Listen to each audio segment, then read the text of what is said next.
Intertalk Radio, you're in to all things music.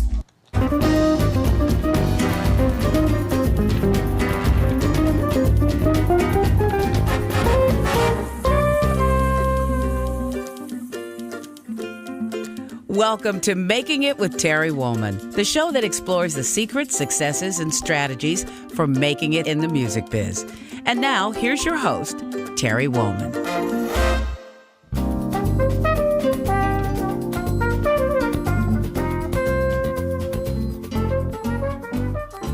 Welcome to the show, and thanks for tuning in.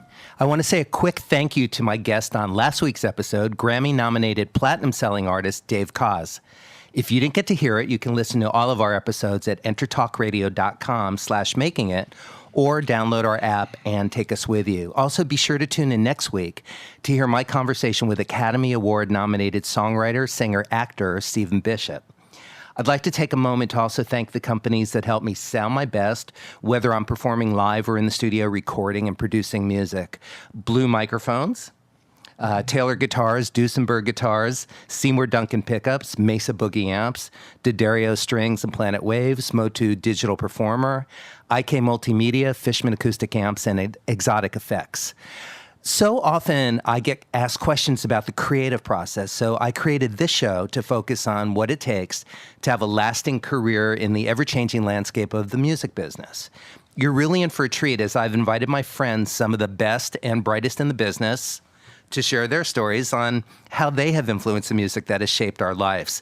I guarantee you're going to love it. So let's get started. My guest today is international recording artist Charlie Fox. Charles Fox was born and raised in New York City, graduated from the High School of Music and Art, and continued his formal musical education and composition studies with Nadia Boulanger in Paris.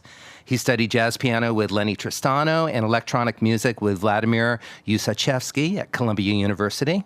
He began his career playing the piano, composing and arranging for such salsa legends as Ray Barretto, Joe Quijano, and Tito Puente, as well as writing theme music and arrangements for Skitch Henderson and the Tonight Show Orchestra. Charles has composed music for hundreds of songs for records, motion pictures, and television. Among the many legendary and diverse recording artists who have recorded his songs are Roberta Flack, Sarah Vaughan, Barry Manilow, Jim Croce, Fred Astaire, Luther Vandross, Johnny Cash, Lena Horne, George Shearing, the Boston Pops, Jack Jones, Tito Puente, Goldie Hawn, Carly Simon, Johnny Mathis, Shirley Bassey, Crystal Gale, Lori Lieberman, Sergio Mendes, Maureen McGovern, Olivia Newton-John, Lauryn Hill, and Ice-T. Among his works for theater, in collaboration with lyricist Norman Gimbel, are The 11th and A Midsummer Night's Dream. In collaboration with Hal David, he has composed the musicals The Chosen and The Turning Point. Other song collaborators include Paul Williams, Bob Crew, David Zippel, Sammy Kahn, Carly Simon, Carol Bayer Sager, and our friends Marilyn and Alan Bergman. He has composed the musical scores for over 100 motion pictures and television films, including Barbarella, 9 to 5, Goodbye Columbus, and Foul Play, for which he received one of his 2 Academy Award nominations. The other was for the film The Other Side of the Mountain. Among his popular songs are Ready to Take a Chance Again, I Got a Name, and Killing Me Softly with his song, for which he received the Grammy Award for Best Song of the Year. His TV shows and theme songs include The Love Boat, Happy Days, Laverne and Shirley, Wonder Woman, The Paper Chase, Wide World of Sports, Monday Night Football, and Love American Style, for which he received 2 Emmy Awards. Charles was inducted into the Songwriter Hall of Fame in 2004. He was awarded Lifetime Achievement Awards for the Society of Composers and Lyricists and BMI, and is a governor of the Academy Motion Pictures Arts and Science. Please welcome my guest, Charlie Fox. Welcome. Hey, thank you. Nice to be here with you, Terry. Well, actually, it's nice to be here with you in your studio. That's a treat for me to be... I'm happy to welcome you, and I look forward to the time we're going to spend together. Yeah, thank you. I want to start off by reading a quote of yours about composing music. I love the process of writing music. That's where it's really most exciting. I look forward to that first performance, the hearing of the music I've written, whether it be for film or television or in a concert hall. After that, it becomes part of the world out there. I don't quite have the same attachment to it that I did when I'm sitting in my room, this room, alone and writing it. Can you elaborate on that? You know, nothing has really changed in my life with regard to that statement since I was a young student. As you mentioned before, I studied with Nadia Boulanger in Paris for 2 years. And I was thinking about having a career in classical music. My only hope, As a pianist or a composer? No, as a composer. Right. Yeah. I never dreamed about a classical career as a pianist, frankly. I played piano, of course. But no, I wanted to write music. And when I had my very first lesson with Nadia Boulanger, who I always say to this day, she gave me a whole life in music. Yeah. And I realized that this is what I wanted to spend my life doing. And as far as the statement you made, that I said apparently, nothing has changed. My real pleasure is in writing the music, discovering the music, waking up and finding things I didn't know the day before about music, developing my music, going places I never thought. And I only really look forward to the day of hearing it played and performed. And I've had the good fortune of it played by orchestras. You know, I myself have conducted my own music in many orchestras around the world. At the piano with band singers. But the real pleasure is in discovering the notes I didn't know I had the day before. Right. And along the way, by the way, getting rid of the bad ones. Right. You know, that goes with it. So really, I have to be honest with you, it's wonderful to hear your records on the radio. It's have great singers performing great orchestras, and getting acclaim for it is the cherry on, you know, the icing on the top. Right. But the real pleasure when it comes down to it, is sitting at my desk or at my piano, and letting the music speak to me, and that's where I get excited. Right. Yeah. When you write, I'm asking as a fellow composer, do you, part of the magic of it is when the music reveals itself to you. Is that part of your experience, this, you know, seeing what comes up when you sit down to write? Yes. I mean, it's, you know, we who write music face blank pages. Right. That's what we do. We wake up in the morning and find a blank page staring at us and say, now what I'm going to do, you know? However, once you get into a project, for me, the most difficult time is getting into a project. Starting. Starting. Right. I'm a slow starter. I don't know. Of course, in my career, I haven't had time to slow start. Right. Because I go from picture to picture, from show to show. It's kind of ironic. And try to write songs for someone in the meantime and develop a project, musical with some, you know, I have no time really. Yeah. But at the time it's starting up, is gearing up for the project, getting into it.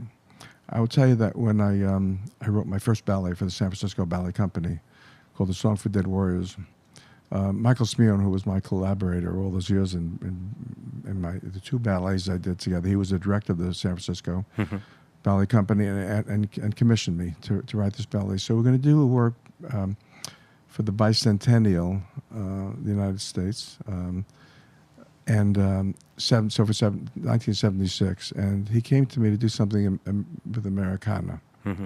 Anyway, his idea was to write about the experience of the Native Americans. And so we ended up with a ballet called The Song for Dead Warriors. But I'll tell you that before I wrote a note of music, I immersed myself in that world. I read books on the American Indians. I went to meetings of the American Indian movement. Russell Means was the head of it then. We traveled to Montana. We spent a weekend on a reservation, the Flathead Indian Reservation, Missoula, Montana. And when I sat down to write music, because of course I listened to a lot of Indian drumming mostly, you know.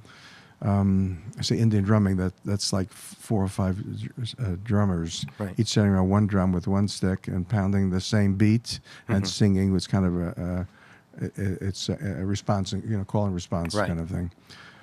It's beautiful and it's very effective. On a shared drum, a single on a shared drum. It's like one big, if you turn the big bass drum sideways, and there were all 4 or 5 people sitting around. And anyway, I got into the music, so I knew that music, I thought, very well. Very moved by the culture, very moved by the past, by the experiences. And then I set out to write my music, forgetting about it all. Right. Now I'm facing a blank page, but the influence seeped into me. Right. So that's... And the intention. That's how I work. Right. I'll tell you on a totally different subject. Yeah. Happy Days. Yes. When I was asked to write the music for Happy Days, now I grew up in that period of Happy Days, you know. 50s, I was in my 55, from 58, I graduated music in high school. I wasn't anywhere interested in that music in those days. I listened to classical music. I used to go to the the opera, the Metropolitan Opera, at least once a week, and stand on the side where for $2 I can stand behind the double basses and practically touch the double basses. Right. And I really learned a lot about orchestration that way. Although it was my orchestration teacher that suggested I do that. So I saw how the string players, the bowings were, and I could see the phrasings, and I'd hear a flute or two flutes and a clarinet, and make mental notes about that.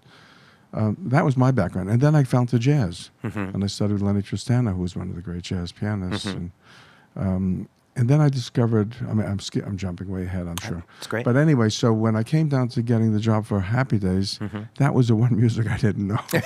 Right. The music of your era. The music. And really, the music of the 50s was a lot of,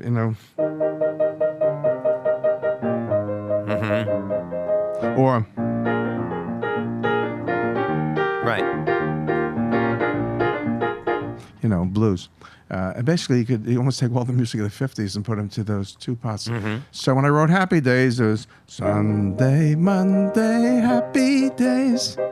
Tuesday, same chord structure. Yes. So it's kind of curious that I had to learn about the period of music that I grew up in, but I had to study it. Yeah. I did, yeah. In the same way. Yeah. I love that your early experiences with orchestration were visual and oral and tactile. Like you put yourself in the room close to the instruments and got to experience what the sound was like in the feel. It wasn't just the theory of it. Well, that comes also. Really, if you write for orchestras, you need to know what they can do. Sure. But that's book learning. Right. And you study the range of a flute or bassoon or trumpet, But then the learning of how to play it, how to write for a player, look at the effort the trumpet player is using when he uses the high notes. Right. And look at the phrasing, the pauses in between, articulation of every instrument is so interesting. So then you learn to put them all together and you hear a sound. That's all pretty technical, But then it's the resonance that affects you within your body. It's how your mind hears it and perceives it. Right. That you get by experiencing music. Yeah. You can't learn music in a vacuum. You have to learn it in front of music. Right. Yeah. When you first started studying conducting, was that through your private piano teacher, or did you really learn about conducting when you went to France? Here's my secret. I had one conducting lesson. One. And Yeah. he was a very fine conductor. I just learned I'll tell you what, in Paris, it's my first year in Fontainebleau Palace, and our school was in the Palace of Fontainebleau. And my teacher, Nadia Boulanger, asked those composing students if we would write pieces for what instruments we had in the school. So at that time we had 7 flutes, a string quartet, and a trumpet and a clarinet. So she said, that's what you should write for. Make it work. Make it work. Right. So I did. So now the piece was finished, and we're having a concert coming up. My piece is going to be performed. And it actually performed in what was the King's tennis court, now turned into a concert hall. So it was long and narrow. Right. And now, by the way, if anyone goes to Fontainebleau, it's back to being a tennis court for the local people. Yeah. But when I was there, it was a concert hall. So now I said, well, Mademoiselle, who's going to conduct? She said, well, you will. I said, but I don't know how. She said, well, you have to learn. She said, a composer must learn to conduct his own music. Yeah. So right there on the spot, I just learned by watching other people, and I never thought of conducting. Now I have passed that very word on to students that I've had. UCLA, I taught composition for 5 years. I say the same thing. I pass on to you what my teacher said to me. You must conduct your own music. Right. A lot of composers don't.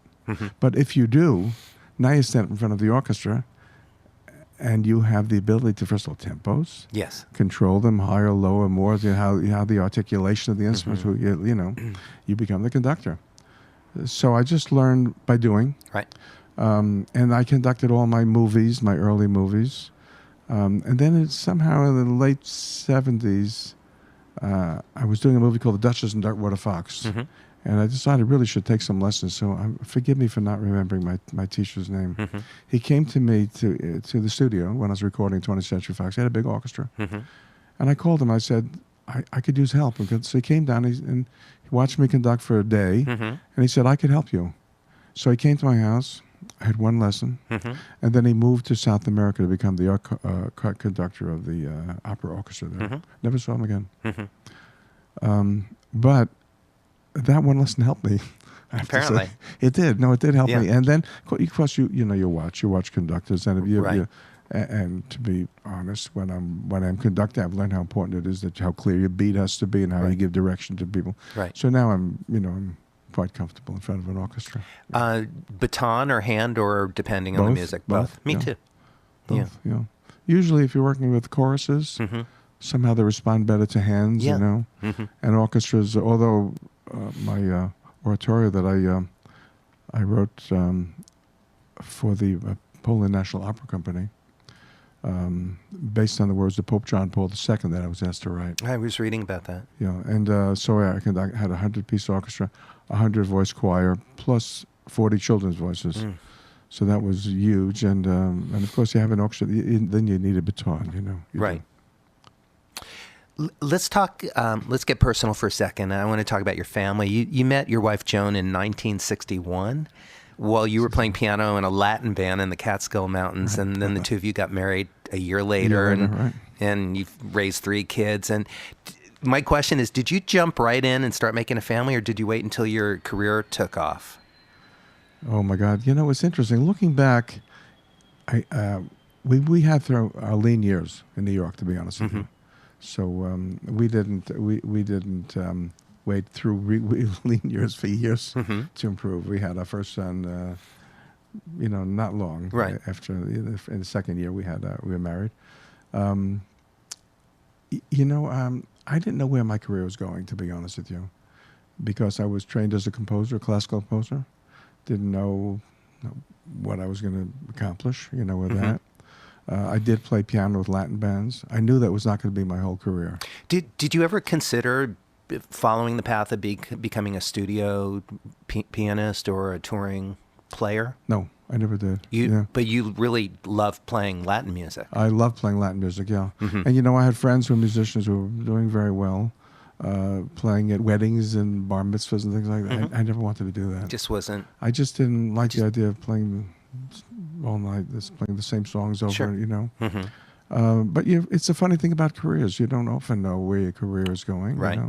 A lot of luck involved. A lot of, people sometimes ask me, who helped you? I had so many people along the way. Right. I try to do that with the other people because people need people. People need help. People, and if you've gotten to someplace where you can help someone, we'll do it. Turn around and do it. Right, that doesn't hurt you in any way. It makes you, if it fills you with pleasure, joy to help someone to achieve in their life what you thought of achieving in your life. And have been fortunate enough to. Robert Russell Bennett was a great orchestrator. You may know him. He was the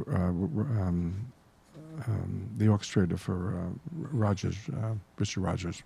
He did all the big musicals and shows, and quite a wonderful composer in his own right. He studied with Nadia Boulanger 40 years before. Aaron Copland studied with Nadia Boulanger 40 years before. And me. Quincy Jones. And Quincy Jones, yeah. And Quincy and I talk about that every time we get together. Yeah. Yeah, we both share those. Michel Legrand, too. Right. Michel Legrand, yeah. And actually, you probably know this, but the school that I went to, Berkeley in Boston, was basically founded on the teachings of Nadia Boulanger. That whole school was developed around. I didn't even know that. Her point of view and her techniques. Last year I was invited to speak to the school. I went to Boston. Yeah. And I spoke to 3 or 4 different schools. No one told me that. Yeah. I didn't know that, no. I think Duke Ellington, however, got his first honorary doctorate or something. Is that right? Yeah. I seem to recall that. Yeah. That's a great school, by the way. Yeah. Really. For me, my experience there was I went in as a guitar player. I came out a musician. Yeah. It broadened me. Do you know that Debussy referred to himself not as a composer, but as a musician? First and foremost, become a musician. Then you do what you do in music, Since we're jumping around, which is fine, and we're speaking about classical composers, you were commissioned by Poland, the government of Poland, to compose a piece in honor of Chopin? Yeah. The Polish government commissioned me. Actually, the Minister of Culture, who was at the time that I did the year before I did this oratorio that I just said, in Poland. I conducted the Polish National Opera Company. So the Minister of Culture then one day over dinner before the concert said, you know, I've been, Vladimir Dąbrowski, by the way, is, and he's become a good friend. And he said, you know, I'd like you to consider next year is the 200th anniversary of the birth date of Chopin. I'd like you to consider writing a piece. Would you consider? I said, no, I'll do it. He said, no, I'm serious. He said, I'd like you to think about it. I said, I thought about it. I'm happy to do it. I didn't need more than that. Right. So I did it. So they had a great Polish pianist, and Leszek Mocta. He's a fantastic classical pianist and jazz. And I said, well, I promised Eddie. Can you hold that thought? We're going into our first break. Absolutely. And I'm here with composer Charlie Fox, musician Charlie Fox, and we will be right back, so stick around.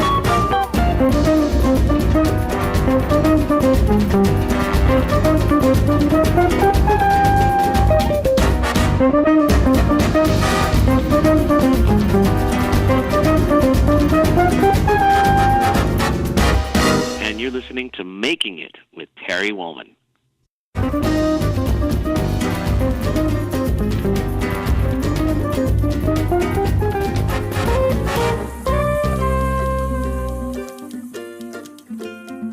Welcome to Making It with Terry Wollman, the show that explores the secrets, successes, and strategies for making it in the music biz.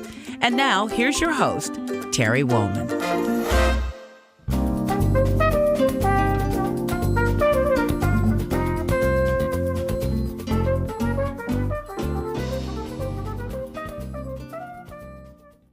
Welcome back. I'm in the studio with Charlie Fox. Hi, Charlie. Hello.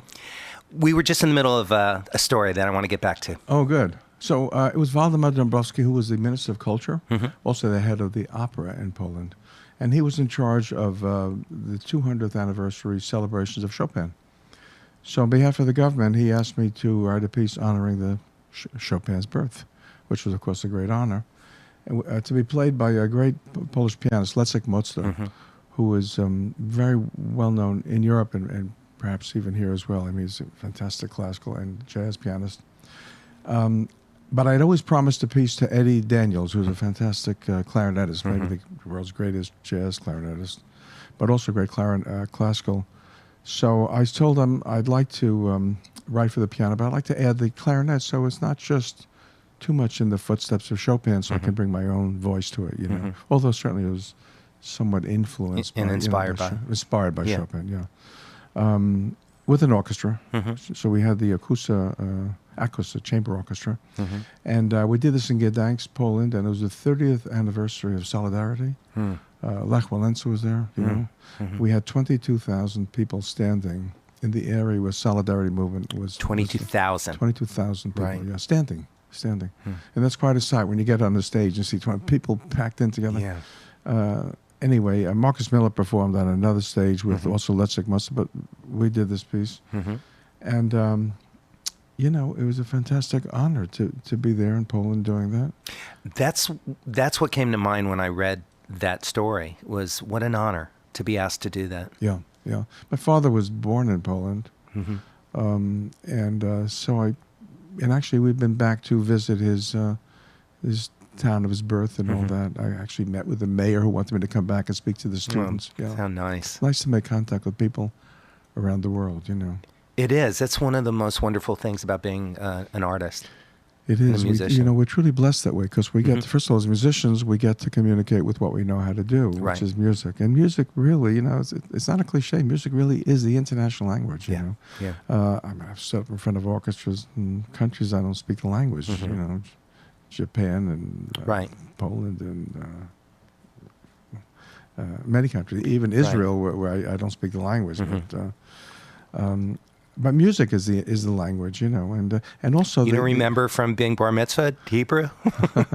My mother was Israeli. Oh, she was. Yeah, my mother's Israeli, and she never spoke to us in Hebrew, so I never learned Got it. Hebrew.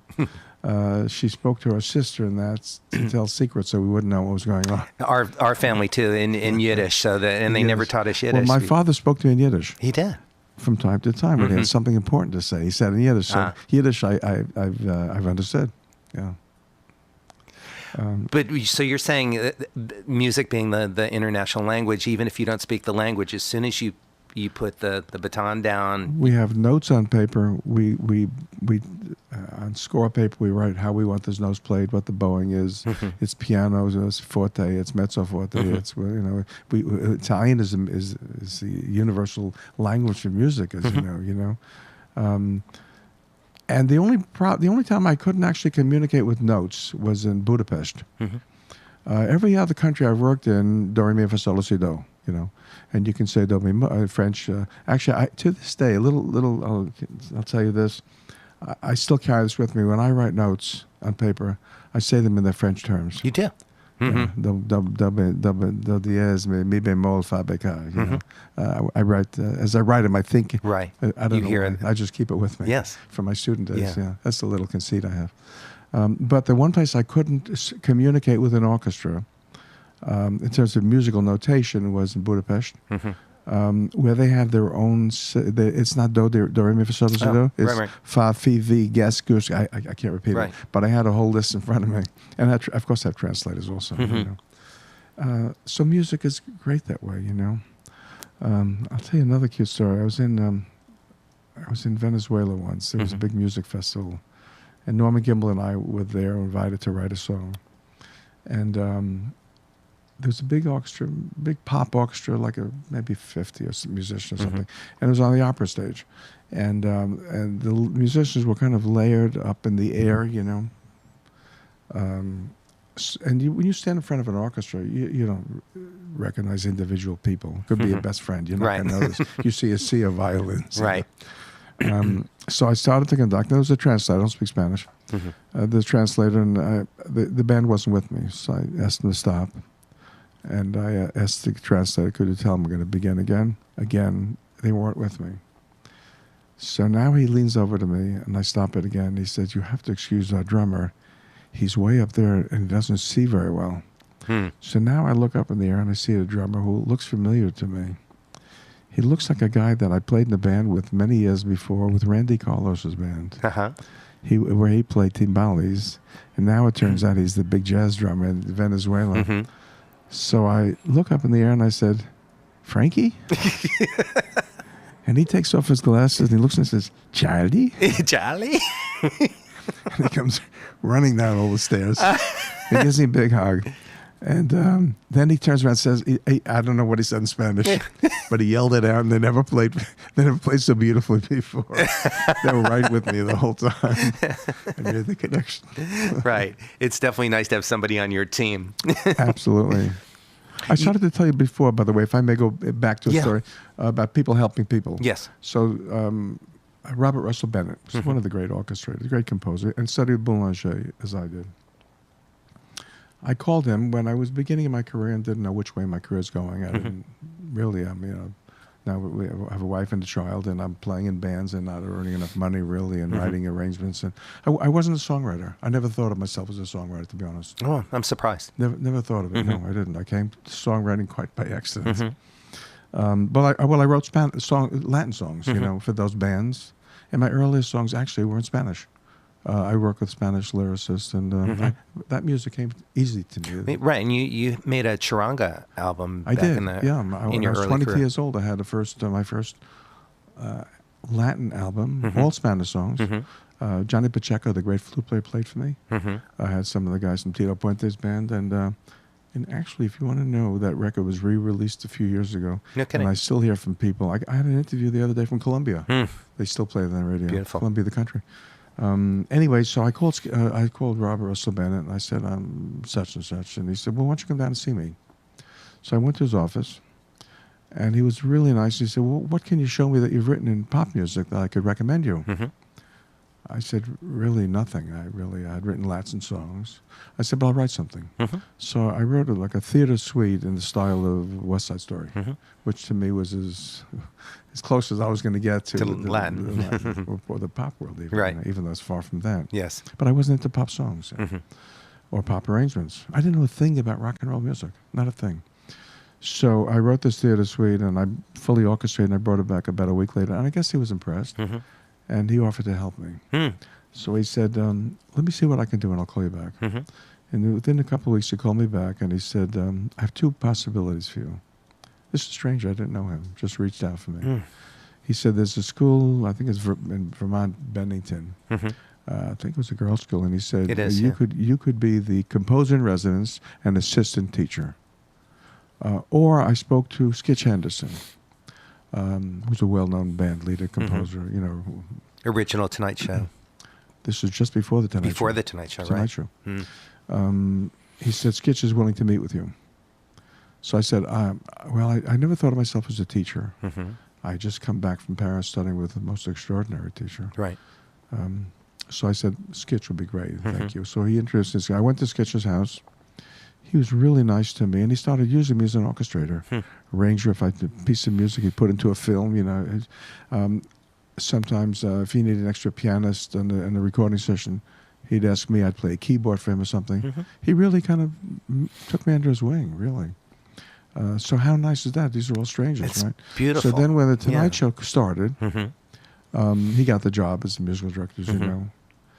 And he said that he had to take his phone number was listed before that. He said, because people call him, say, the Skitch Show, what time's the show start tonight?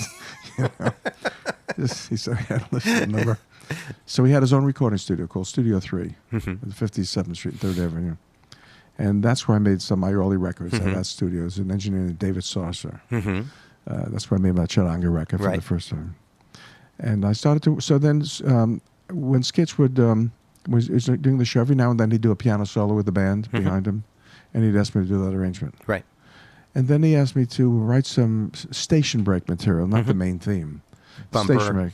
Bumpers. When the show went on off the air, the band would play back, you know, whatever it was. So I started writing original songs for him, orchestrating for the Tonight Show band. So one thing led to another, and really that was a really good start. I mean, there's a lot of starts, you know. Well, how does that lead to writing? I know this was your second film and not your first, but becoming the composer for Barbarella. First of all, I had done a lot of short films. Okay. I did a lot of documentaries. Okay. So when I started to get busy, I was at a choice because did I want to do a rock and roll? And I got into rock and roll. Yeah. I did. And got to like it, by the way, very much, you know. And a good part of my career was with that also. Yeah, that's really obvious from listening to all of your TV themes that you really have a connection with, that you enjoyed it. You found a way to love that. I do. People say to me, how come you write so many different things? I said, I haven't found what I like the best. I'm still looking. I'm still looking, yeah. And I had a friend, Ed Newmark, in New York. He was the president of a record company, Audio Fidelity. And he said to me, why don't you learn to do rock and roll arrangements? You can make money. So I started listening to rock and roll records on the radio. But then if I had a choice of that or I did a lot of commercials. If I had a choice of doing that or a film, a short film, I always gravitated to the film because that was original music. Right. You know. So I started doing films for the USIA, U.S. Information Agency, documentaries, short documentaries. And one of my first was for the 1964, so I was 24 years old, for the World's Fair. For the Kodak exhibit, I did a 10-minute film. And which I must have seen when I was a kid because I went to the World's Fair. You may have. Yeah. And then coincidentally, I played at that World's Fair at the Caribbean Pavilion as a pianist, wearing rumba shirts, ruffled sleeves with Ray Barretto's band. That's what I was picturing. So in that music that I wrote for this Kodak, there was one section that was going to have needed electronic impulses. And that wasn't my thing. I didn't know how to do that. Right. So they hired another guy who was a photographer, but had like an electronic machine that produced the notes, and by tape manipulation back and forth, he was able to make that work. Right. So then I thought, well, why don't I do that, you know? So that's when I went to Columbia. Oh, and started studying electronic music. Uzachevsky, yeah. Okay. So Uzachevsky is one of the leaders. He and Uzachevsky and I forgot now. I'm sorry, I forgot. It's all right. Two men who really started music concrete, you know, electronic music. And Uzachevsky was the teacher. And Columbia University, it was Columbia Princeton, had a laboratory on the campus of Columbia. It was one of only 5 in the whole world that produced electronic music. There was 2 in Germany, in Darmstadt and Cologne. There's one in Israel, the Radio Diffusion Radio Diffusion in Paris, and with this one. And the first music computer was on 125th Street, also by that same thing. First music computer. Music computer, right. Yes. You'd put a little program, like, remember the old IBM cards? You'd put it in, they come out like that. Anyway, so I enrolled in Columbia to study with Uzachevsky. I was with him for a year.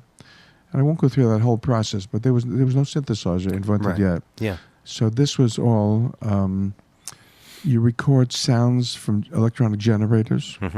And then, according to the individual notes that you've recorded, that with the oscillators and filters, then you'd splice them together. And we had a big chart. This is before computers, right? That said, if you're in the speed of 15 or 7.5 inches per second, a quarter note. If you're at the 100 metronome setting, a quarter note is an inch, right? Or 3/4. So whatever. So then you cut into little bits and pieces, tape it all up on a splicing block. And you'd have it, that took an hour. That's right. And then from there, you'd put it on a loop around the room. Right. And you'd send it through ring modulators, through echo chambers, through all kinds of devices. And that was for one sound. That if you wanted stereo, you needed to do the same thing in sync. Yeah. Or 4-track with 4. Anyway, it was very complicated. But people came, great composers came from around there. Stockhausen came from Germany. Davidovsky used to work there. The studio was in use 24 hours a day. So when the first synthesizer came out, the first voltage-controlled keyboard by Moog, I jumped on it. And I bought the first huge Moog, one of the first, one of the first huge Moog synthesizers, before the Moog 3. Right. I bought it from Robert Moog. From Robert, you're right, himself. Yeah. Himself. And although he wasn't him that delivered it, but it was so new that he hadn't come around to having instructions yet on how to work it. Right. I think it was you, Stevie Wonder, and Herbie Hancock had the other 2 very possibly. Yeah. Very possibly. So I got into that, we're talking about 1965, 66, early on. I want to ask you, from an arranging point of view, and this goes back to Barbarella, but also your I'm sorry, I love No, I love this. I love that there's so much to talk about with you. And I'm fascinated by your stories. But you were talking about your new love for writing for rock and pop and rhythm section, which is not, wasn't your wheelhouse originally. Right. And the opening scene of Barbarella was basically a futuristic striptease. And it also had about 2 minutes. I went back to listen to it. It had about 2 minutes of intro before the vocal came in, before there was any lyric. Right. So it was score, but setting the tone and the feel for the music. But you didn't do the obvious, feel-wise. And I'm wondering what influenced your decision on coming up with a feel for the opening theme? First of all, I'll tell you something very nice. Barbarella has never had a second record release until just now. And they just released the picture disc. Jane Fonda had one of the pictures from those days. Yes. And beautiful picture disc. And they're coming out with an album now. Oh, that's fantastic. And a CD should be released by Vera Saraband any minute. And actually, I just got a letter today approving what I had written about it. So that's really nice. It sounds wonderful, by the way. Oh, it does? Fresh, yeah. I can't wait for that record to come. People have asked me for years. We're heading into our next break right now. So when we come back, I want to get the rest of the answer about how you came up with that point of view, and also I really want to hear you play. And I've got some questions, some selfish questions about. Let me finish the story. Yeah. So we will be right back with my guest, Charlie Fox. Stick around.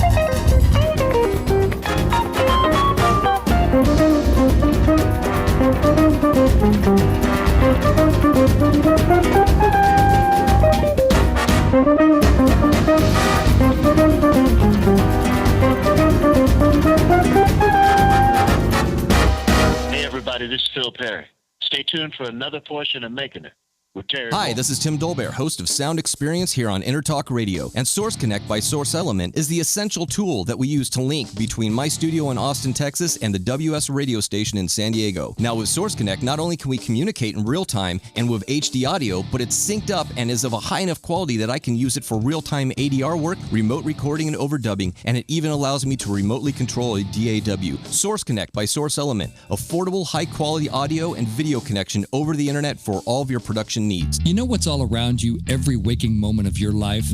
Marketing. You're choking on it. I'm Scott Robertson, and when it comes to strategic PR, branding, and marketing, I've seen it all. And actually, I'm still seeing it because bad marketing never sleeps. Join me each week on May the Best Brand Win, right here on Intertalk Radio, and learn how to make the marketing for your brand unforgettable. Make this your vinyl night. I'm John J.R. Robinson, and every week, music creation comes alive through stories, experiences, and sounds when vinyl records filled our hearts and minds. My friends and I share our tips and techniques used in creation of iconic tracks for recording artists such as Michael Jackson, Eric Clapton, Quincy Jones, and Steve Winwood, to name a few. Vinyl has emerged hot, and the soul of vinyl defines art and passion which burns deepest at night. Tune in every Are you Wednesday serious at about 2 your p.m. music? Are you ready to run with the big dogs? The experts at Pitbull Audio have the gear to get you into the game. From leading manufacturers like Mesa Boogie, Fender, Pioneer, and American Audio. To sound your best, you need the best. Pitbull Audio can deliver in rehearsal, on stage, and into the big time. Dropping beats, shredding guitar, or making the crowd roar. Whatever you dream, Pitbull Audio can help make it happen. We are Pitbull Audio. We want you to play it loud. PitbullAudio.com. Hi, this is Matt LaPointe from Motu. You're listening to Making It with Terry Wollman.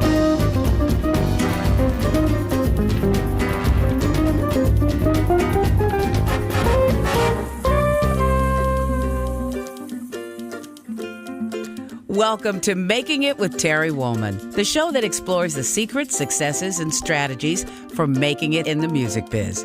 And now, here's your host, Terry Wollman.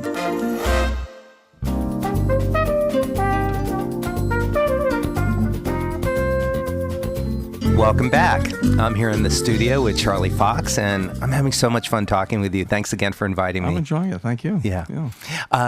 I have a lot I want to ask you. This is our last of the three segments. So we were just talking about Barbarella, and then I'm going to do some like speed dating with some quicker questions, so I can get some ask you a few things I selfishly want to know. But you were talking about the Barbarella theme, and try to make it fast then. Yeah. I'd done one picture called The Incident. It was a very dramatic film. My first picture with Larry Pierce, one of the great directors. I had just finished an album that Bob Crew asked me to do. And you know who Bob Crew was. Yes. He, among other things, put together the Four Seasons, co-wrote all their hits, and produced the records. He was a huge record industry person. And I was fortunate enough to get to meet him, and he said he always wanted to do an album that combined pop music and classical music and Latin and jazz. And he had a pianist that was great. Would I like to do that and make it about, take the essences of pieces that were classical and do what you will with them. I mean, that was a dream assignment. Anyway, the pianist he had didn't work out, but I asked a friend, Ben Lanzarone, who did all those things magnificently. And so we formed a really good kind of collaboration with Ben and myself and Bob. That album turned out really extremely well. Bob was a fantastic producer. I learned everything I know about producing records from Bob Crew. No kidding. Yeah. So then he got the job to do Barbarella. There was a score by an Italian composer that they threw out. It was a spoof on the space age, sci-fi, sci-fi thing.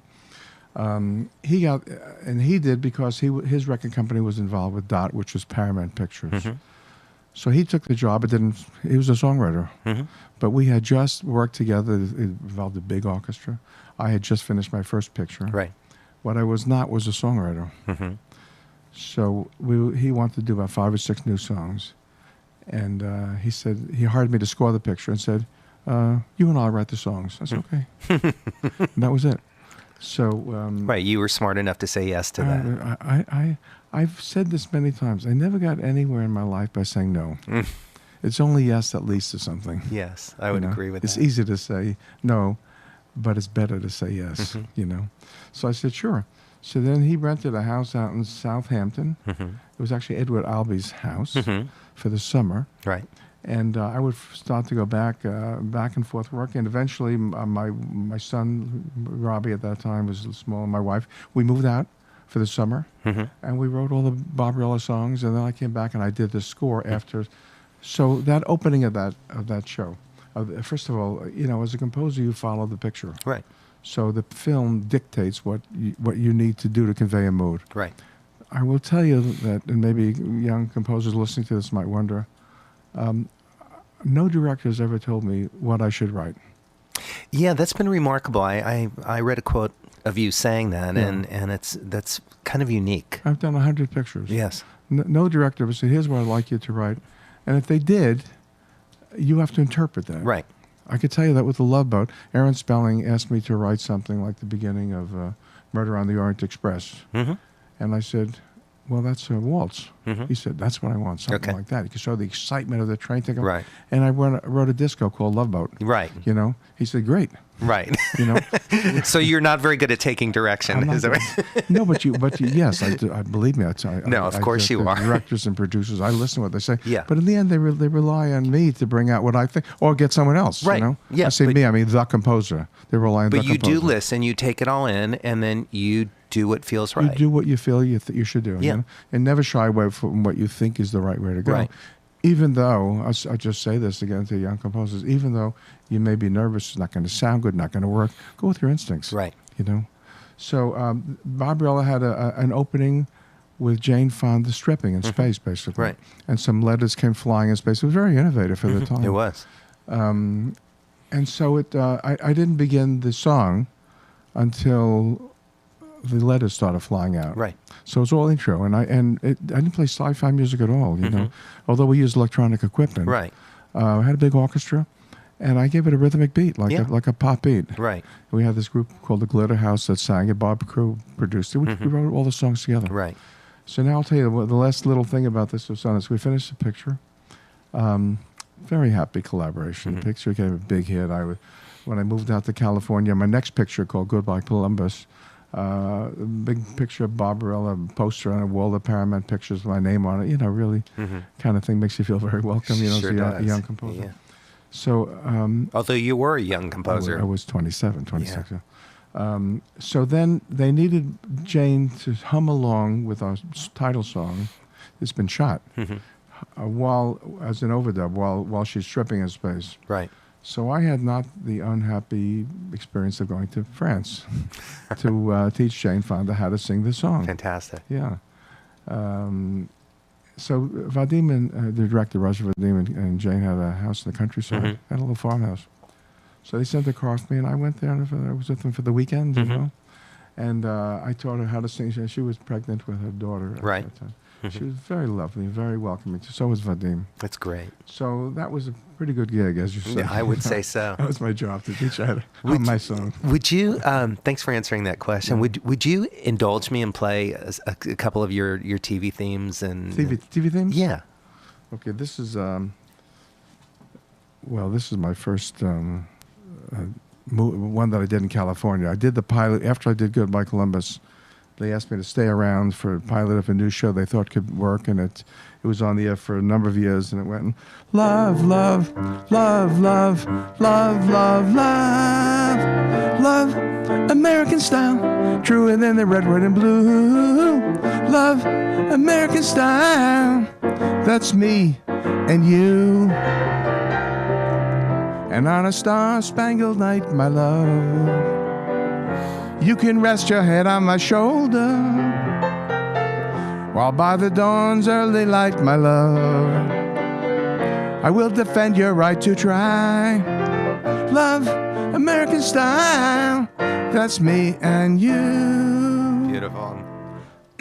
So you had Love American Style. You from 1974 to 1983. You had 4 hit television shows running simultaneously: Happy Days, Wonder Woman, Laverne and Shirley, and The Love Boat. Yeah.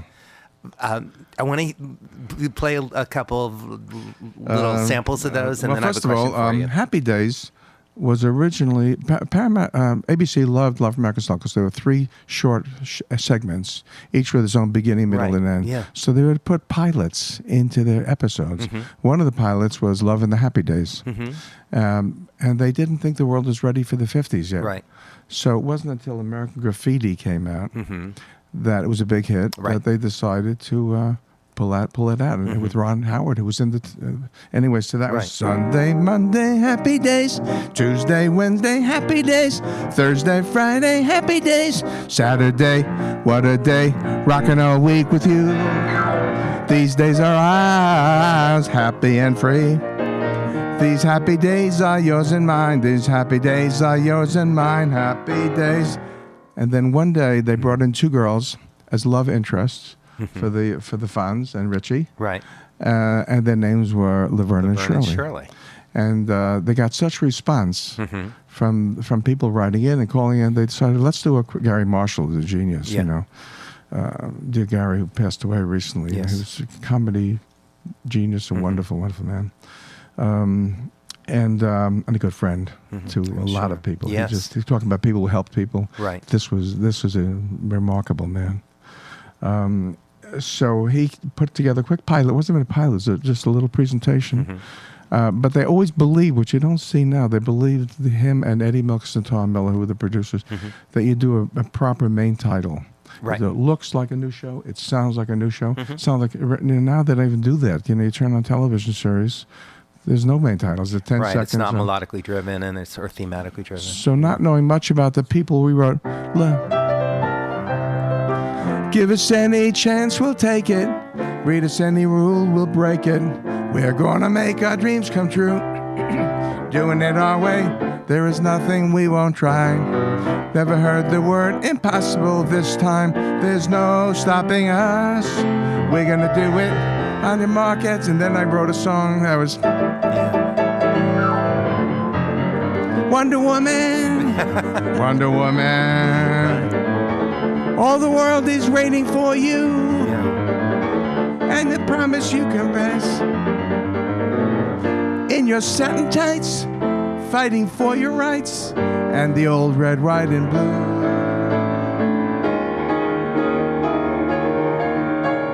Love. Yeah. Exciting and new. Come aboard. We're expecting you. The Love Boat. Soon we'll be making another run. The Love Boat promises something for everyone. Guess of search or adventure, your mind on a new romance. And love won't hurt anymore. Yeah. It's an open smile on a friendly shore. Welcome aboard is love. Welcome aboard is love. Thank you for doing that. It's really fun for me because, of course, I watched those shows as we all did, and the music spoke to me. You know, when when I heard those themes come on, I knew that the show was getting ready. But there was something, and the something really was the melody. You know, that I think that really spoke to me as a young musician as well. I didn't realize it, but sitting across from you now and hearing these again, the themes were always really unique and strong and still hold. Here's my question for you: 4 hit shows running simultaneously, and not only were you writing the themes, but you were scoring some of them as well. I was scoring a lot. What I really did is I started them off. Love American Song did all the episodes. Okay. Over 5 years. Right. All the others I basically started, do a library, do a few. You created episodes. the song, and then did they reuse your library? Well, they reused my library. Right. I You created the sound. shows to other composers. Right. I just really walked away. Yeah. You know, Because but I you created couldn't. a library and a sound and a concept, and they stayed with it. Right. You know? And my theme, of course. Yeah. But because I couldn't imagine how you could possibly get all of that writing done. It's so much time. It's so much time to do that. Let me ask you a couple very quick questions and short answers. We only got about 5 more minutes for our show. Let's talk fast. I know that you still write scores by hand. So do I, and I just wonder the tactile aspect of putting pencil to paper. Why is that so important to you? Oh, first of all, it's how I think. Me too. It's how I think. When I hear notes, I think of my head. I hear the correspondence. I hear the harmonies. The counterpoint. Mm-hmm. I don't go to my computer to play it. Right. I go to my pencil to put it down on paper. Yeah. So that's that's how I think. That's. And then when I turn things into that. scores, my scores I do it in pen. Yeah. And I like the way things line up Me from too. the top to the bottom, and it looks nice. And it's strumming my pain with his fingers, singing my life with his words. What's the story on how you wrote "Killing Me Softly"? And the short story. And I'm sorry to. Norman Gimbel and I were working on an album for New Artist. Mm-hmm. We had 9 songs in the can. We had developed this artist over a number of months for Capitol Records, and we had 9 songs. They loved it, and they wanted to release the album. They said, fellas, we need a song real fast. So we're sitting around the piano one day. I was at the piano, Norman's standing, and he has a book of lyric thoughts, song titles that he refers to. Right. So he's looking through the book and said, what do you think about Killing Me Softly with his blues? Oh, blues. Mm-hmm. And said, well, Killing Me Softly sounds interesting, but the blues sounds like an old-fashioned word, right. You know, in 1972 or whatever. Mm-hmm. So he thought, and he said, what about Killing Me Softly with a song? Song about how we feel about being moved about songs when we hear singers sing them. Mm-hmm. I said, that sounds good, Norman. That sounds good. Yeah. So he went home. He called me about an hour or two later. I wrote down the lyrics like this with the phone tucked under my ear, you know. And I went right to my piano. Right. Mm-hmm.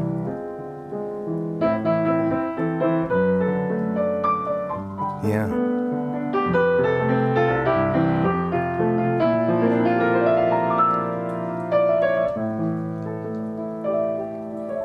And before the end of the day, we had a song.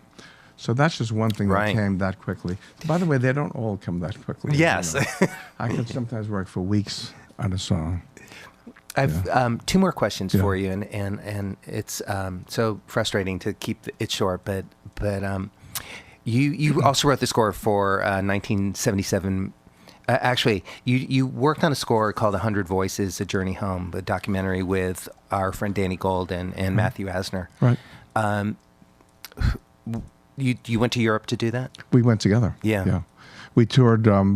Actually, Nate Lamb, a dear friend of ours, cantor. Was a cantor. He's the president of the Cantor Assembly. Brought 100 cantors back to Poland to do concerts all over Poland. Mm-hmm. It was the birthplace of cantorial music, right? And it died there in the war. Warsaw had 400 synagogues, and now they have 2. Mm. So obviously, you know, that's the story, the tragic story we all know. So Nate wanted to bring cantorial music back in a major way. Mm-hmm. He was the one who asked me to write that oratorio based on the words of Pope John Paul II. Right. So Pope John Paul II was the first. Well, it's the first pope who actually went to Israel, and he put these words that I set to music in the wall, and they're words of hope and peace and apologies for what happened. So he wrote them in English. Right. I had them translated into Hebrew and Polish, and we did that there. So on that trip, first of all, we were invited by the Polish government, about 10 of us, before this big trip. Right. Danny was on that trip. Matt was on that trip. Matt Asner, as you say. And we were about 10 of us. And it was a Consul General of Poland. We toured us around. We came back then with 300 people and 100 cantors. Right. And we did concerts in Krakow. We did concerts in Warsaw. And anyway, it was a wonderful part of my life. It's a profoundly moving documentary. I encourage everybody to watch it. We'll put a link up to that on along with the show. That would be great. Yeah. Danny made a beautiful film. We have a minute left, and so my final question that I ask all of my guests, which I know you could speak about for an hour, but at this point of your life, with everything that you know to be true, what would you tell your younger self? Oh, that's an interesting question. My younger self. I mean, I think my younger self always knew that I had to do what I had to do. So I would say just what I did. Just do what you have to do. You want to be a composer? You want to devote your life to music? Do it. And don't let anything stop you. Right. If you need to make a living, so you do something else. But you're right in music. I think I've pursued a path that I meant to pursue. And I would encourage my young self to pursue the same path.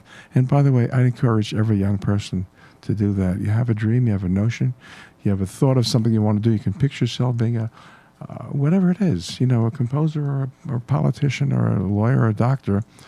Pursue what your inner dream is, because then it takes you to good places. Thank you, Charlie Fox. Really a pleasure to spend the hour with you. My pleasure. Thank you. Thanks, everybody, and we'll see you next week.